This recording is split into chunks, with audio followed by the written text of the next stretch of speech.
Are you ready, kids? Aye, aye, Captain! I can't hear you! Aye, aye, Captain! It's a brand new day and a brand new adventure awaits for us. And this time, we're gonna dive into the newest topic in project management, which is the resource planning. What is resource planning? Resource planning is a process of allocating tasks to human and non-human resources so that they're maximized for efficiency. Resource planning helps project managers manage resource utilization and track resource capacity to keep projects on budget. Resources. But what are resources? Resources are people, equipment, place, money, or anything else that you need in order to do all of the activities that you planned for. Every activity in your activity list needs to have resources assigned to it.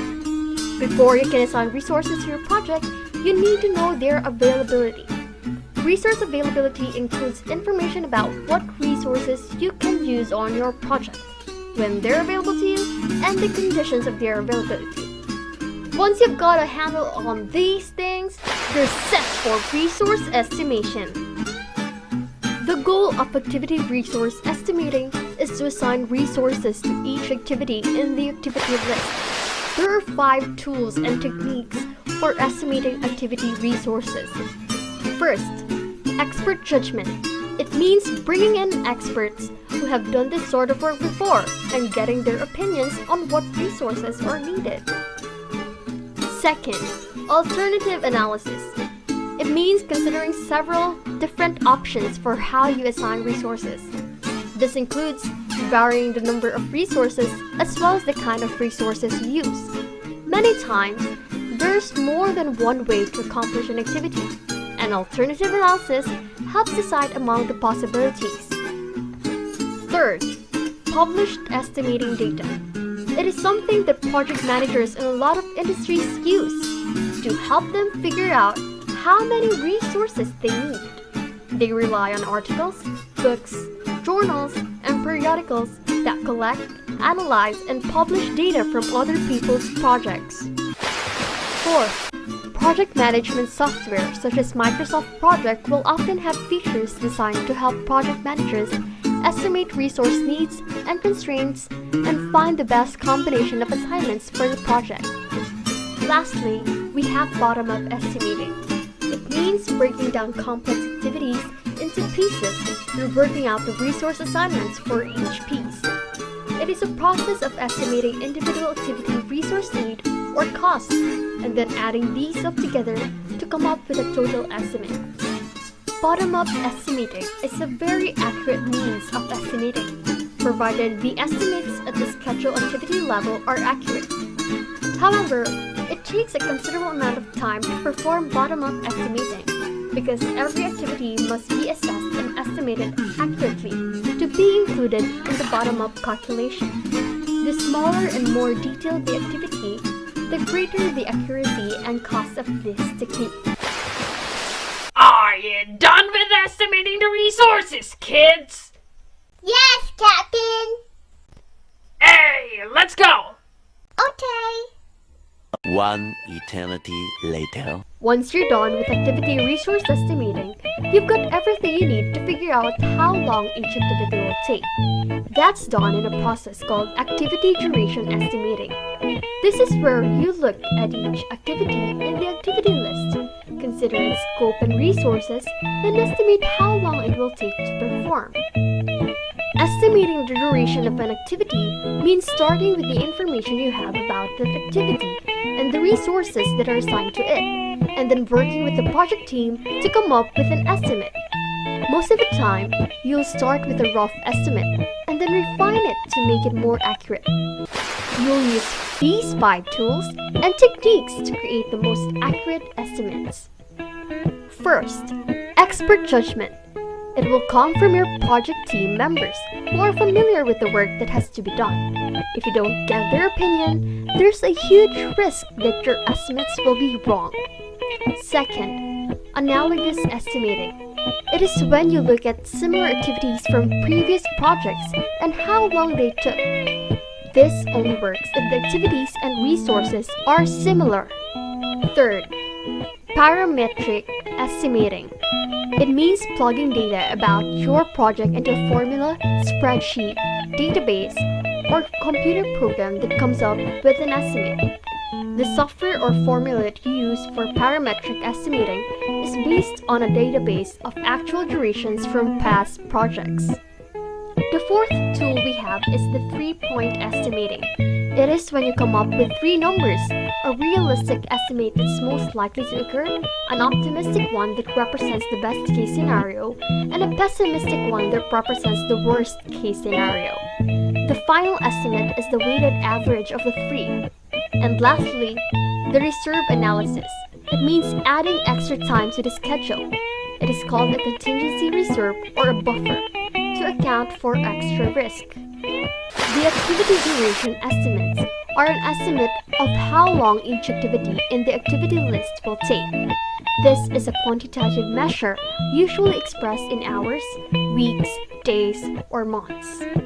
Any work period is fine, and you'll use different work periods for different jobs. For example, a small job like booking a DJ may take just a few hours. But a bigger job, like catering services, it includes on deciding on a menu, ordering ingredients, cooking food, and serving guests on the big day. And we all know that this would take days. Great job, kids, for finishing estimating activity duration! Yay, Captain! Thank you, Captain! Arr. And now we move on to the very, very familiar topic to you kids! What is it, Captain? It's the project schedule and critical path! Arr. Okay. 2,000 years later. In the resource planning stage, the project schedule should be approved and signed off by stakeholders and functional managers. This ensures that they have read the schedule, understand the dates and resource commitments, and will cooperate. You also need to obtain confirmation that resources will be available as outlined in the schedule. The schedule cannot be finalized until you receive approval and commitment for the resource assignments outlined in it. Once the schedule is approved, it will become your baseline for the remainder of the project. Project progress and task completion will be monitored and tracked against the project schedule to determine if the project is on course as planned. The critical path method is an important tool for keeping your projects on track.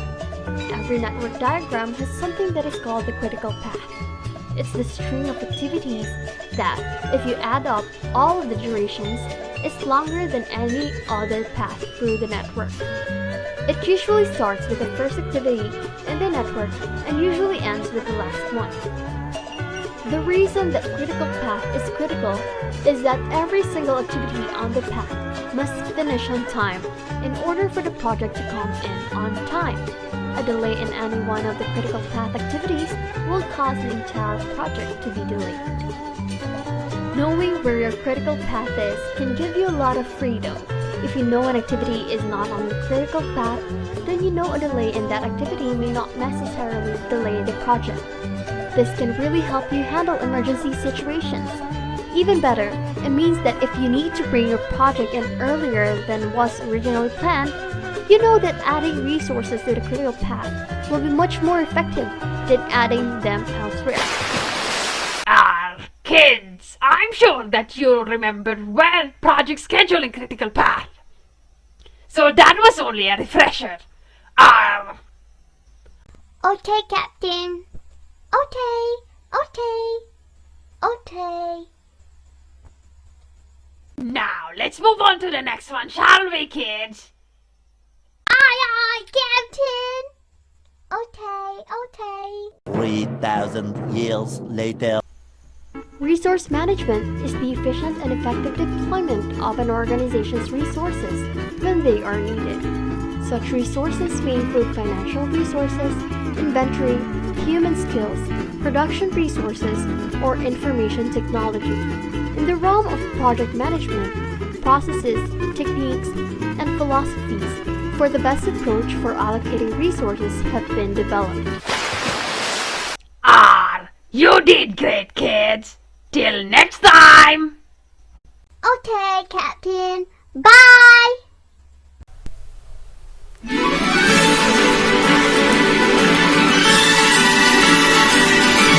I was a girl in a village doing alright. Then I became a project manager overnight. Now I gotta figure out how to do it right.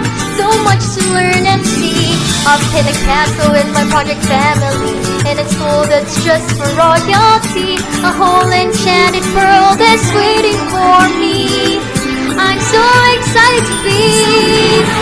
I'm finding out what our project's all about. Making my way, an adventure every day. It's gonna be my time to show them all that I'm Sophia the First Project Manager. Hey guys, it's Sophia. It's Mom's birthday tomorrow, and we're planning to throw a huge party in the castle. But we need the right people to help us.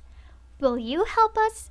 But first, let's go ask help from Cedric, the royal sorcerer, to help us understand about HR planning. Cedric! Can you help us understand the magic of working with individuals, such as personality types, leadership skills, and negotiation, so that we will get to help in preparing tomorrow's event? Please, Mr. Cedric, please. What do you want now, Sophia? Can't you see that I'm busy preparing for tomorrow's magic show for the Queen? I'm too busy for that. Very well then, I guess I have no choice but to help you with that. Behold, mirror, mirror on my hand, show project management. Working with individuals are my demand. More so change or let us see all our light. The most important resource to a project is its people, the project teams. Project requires specific expertise at specific moments in the schedule, depending on the milestone being delivered for the given phase of a project. It is the continuous process of systematic planning ahead to achieve optimum use of an organization's most valuable asset, its quality employees. Human resources planning ensures the best fit between employees and jobs while avoiding manpower shortage or surplus. Further, procuring and coordinating these human resources in tandem with managing the time aspect of the project is critical to overall success. In order to successfully meet the needs of a project, it is important to have a high-performing project team made up of individuals who are both technically skilled and motivated to contribute to the project's outcome. Managing the project team includes appraisal of employee performance and project performance. An employee performance appraisal is a process often combining both written and oral elements, whereby management evaluates and provides feedback on employee job performance, including steps to improve or redirect activities as needed, while project's performance allows the team to fix attainable and realistic targets. One of the many responsibilities of a project manager is to enhance the ability of each project team member to contribute to the project, while also fostering individual growth and accomplishment. The performance reports provide the basis for managerial decisions on how to manage the project team. Employee performance includes the employee's work results, such as quality and quantity of outputs, work behavior, such as punctuality, job-related attributes, such as cooperation and initiative. Through performance evaluation, the manager will get information needed to ensure that the team has adequate knowledge to establish a positive team environment and a healthy communication climate to work properly and to ensure accountability. After conducting employee performance reviews, project managers should provide feedback to employees about about how well they have performed in established goals. Provide feedback to employees about areas in which they are weak or could do better. Take corrective actions to address problems with employees performing at or below minimum expectations, and reward superior performers to encourage their continued excellence. Resource leveling is a technique in project management that overlooks resource allocation and resolves possible conflict arising from over-allocation. When project managers undertake a project, they need to plan their resources accordingly. This will benefit the organization without having to face conflicts and not being able to deliver on time. Resource leveling is considered one of the key elements to resource management in the organization, as the main aim of resource leveling is to allocate resource efficiently so that the project can be completed. An organization starts to face problems if resources are not allocated properly, such as some resource may be over-allocated while others will be under-allocated. Both will bring about a financial risk to the organization. Working with other people involves dealing with them both logically and emotionally. A successful working relationship between individuals begin with appreciating the importance of emotions and how they relate to personality types, leadership styles, negotiations, and setting goals. Emotions are both a mental and psychological response to environmental and internal stimuli. Leaders need to understand and value their emotions to appropriately respond to the client, project team, and project environment. Emotional intelligence includes the following: self-awareness, self-regulation, empathy, and relationship management. Emotions are important to generating idea around a concept, building commitment to goals, and developing high-performing teams. Emotional intelligence is an important part of the project manager's ability to build trust among the team members and the client. It is an important factor in establishing credibility and an open dialogue with project stakeholders. Emotional intelligence is critical for project managers, and the more complex the project profile, the more important the project manager's emotional intelligence becomes to project success. Personality types. This refers to the differences among people in such matters as what motivates them, how they process information, how they handle conflicts, etc.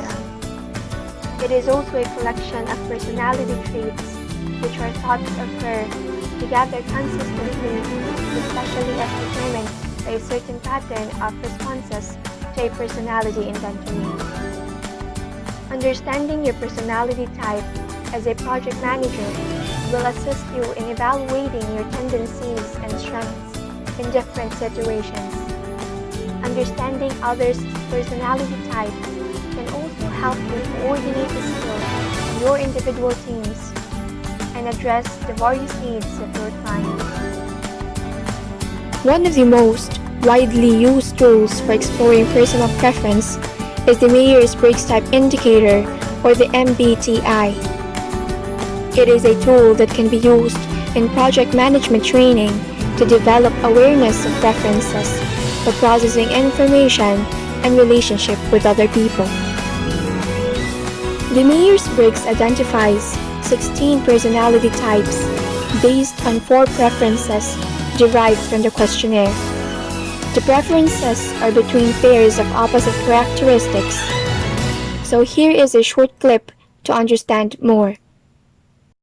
Isabel Briggs Myers and her mother Catherine Briggs began developing the Myers-Briggs Type Indicator in the 1940s as a way of helping people choose suitable work and to promote the constructive use of differences. According to the Myers and Briggs Foundation, millions of people worldwide have taken the indicator each year since its first publication in 1962. The principal theory is this: we all use 4 basic functions. 2 of them help us process information, 2 of them help us make decisions. The information processing functions are sensing and intuition. Sensing is scanning the environment and taking in the data through the senses, the things we can see, touch, hear, etc. Intuition takes it a step further by interpreting or adding meaning. This is what we often describe as reading between the lines or having a gut feeling. Each person has a preference of one over the other. An S in the Myers-Briggs code indicates a preference for sensing. An N indicates a preference for intuition. Once the information has been processed, we use one of the other two functions to make our decisions. These are thinking and feeling. Thinkers prefer to focus on logic, the logical consequences that will flow out of their decision, basic if-then statements. Whereas feelers add a people element into the mix, the likely consequences on the people involved in the situation, their desires or values, and the unique circumstances at play. And just like with sensing and intuition, if a T is in the Myers-Briggs code, that person has a preference for making their decisions via thinking. If it is an F, by feeling. Each person also chooses a dominant function, one of these four, which is their favorite to use. It is the function they develop first, usually by age 7, and is the one they are most skilled at using. By age 20, they have also developed what's known as the auxiliary or secondary function. This is used to support the dominant function. Together, these two functions often make up 75% or more of a person's behavior. The third, or tertiary function, develops in the 30s and 40s, and the fourth, or inferior function, develops midlife or later. Additionally, each function is either introverted to help with the internal world or extroverted to help with the external world. When the possibilities of function order and direction are considered, you can quickly discover that there are 16 possible combinations, and this is where we get the 16 different personality types. The goal of knowing about personality type is to understand and appreciate differences between people. There is no right or wrong, good or bad type. All types are equal. But the seemingly random differences in the way people behave are actually quite consistent and predictable due to basic, measurable differences in the way they process information and make decisions. This assessment does not measure trait, ability, or character. It sorts for preference, which account for unique interests, reactions, values, motivations, and skills. To learn more about your specific Myers-Briggs type, visit our blog at excellenceinlearningllc.com. Or, if you have completed the Discover Me profile, your consultant will be sure to review your specific type and answer any questions you have. Another theory of personality typing is the DISC method, which rates people's personalities by testing a person's preferences in word associations in the following 4 areas, namely, the dominance or drive, which relates to control, power, and assertiveness, the endorsement or influence, which relates to social situations and communication, submission or steadiness, which relates to patience, persistence, and thoughtfulness, compliance or conscientiousness, which relates to structure and organization. So here is another short clip to further understand the DISC method. Understanding the differences among people is a critical leadership skill. This includes understanding how people process information, how different experiences influence the way people perceive the environment, and how people develop filters that allow certain informations to be incorporated while other information is excluded. The more complex the project, the more important the understanding of how people process information, make decisions, and deal with conflict. There are many personality type tests that have been developed and explore different aspects of people's personalities. It might be prudent to explore the different tests available and utilize those that are most beneficial for your team. This is essential when it comes to leadership styles. Leadership style is a function of both the personal characteristics of a leader and the environment in which the leader must occur. It reflects personal characteristics and life experiences. Although a project manager's leadership style may be predominantly a pathfinder, but most project managers become problem solvers or implementers when they perceive the need for these leadership approaches. Due to the unique circumstances inherent in each project, the leadership approach and the management skills required to be successful vary depending on the complexity of each project. Due to the unique circumstances inherent in each project, the leadership approach and the management skills required to be successful vary depending on the complexity profile of the project. Matching the appropriate leadership style and approach to the complexity profile of the project is a critical element of project success. Even experienced project managers are less likely to be successful if their leadership approach does not match the complexity profile of the project. The project manager must be perceived to be credible by the project team and key stakeholders. A successful project manager can solve problems and has a high degree of tolerance for ambiguity. On projects, the environment changes frequently, and the project manager must apply the appropriate leadership approach for each situation. The successful project manager must have good communication skills.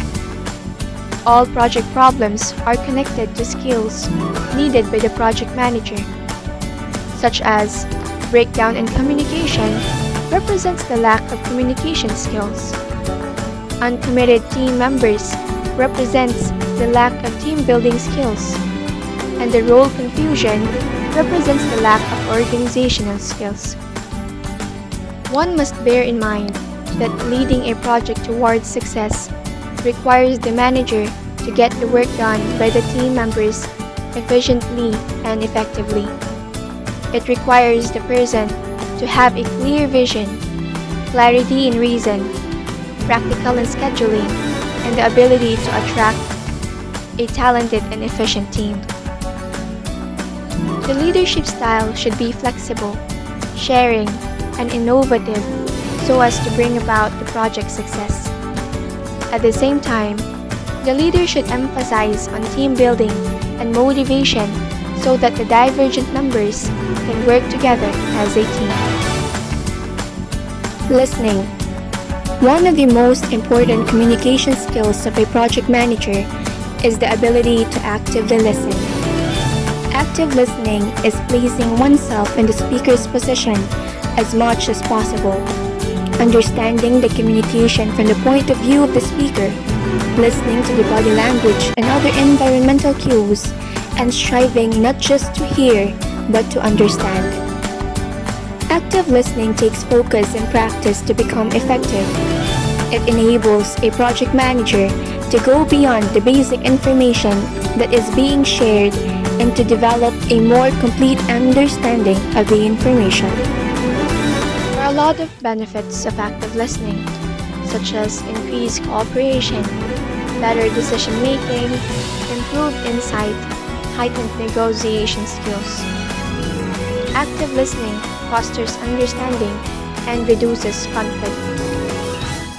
This is also important in establishing a common understanding from which an effective project plan could be developed.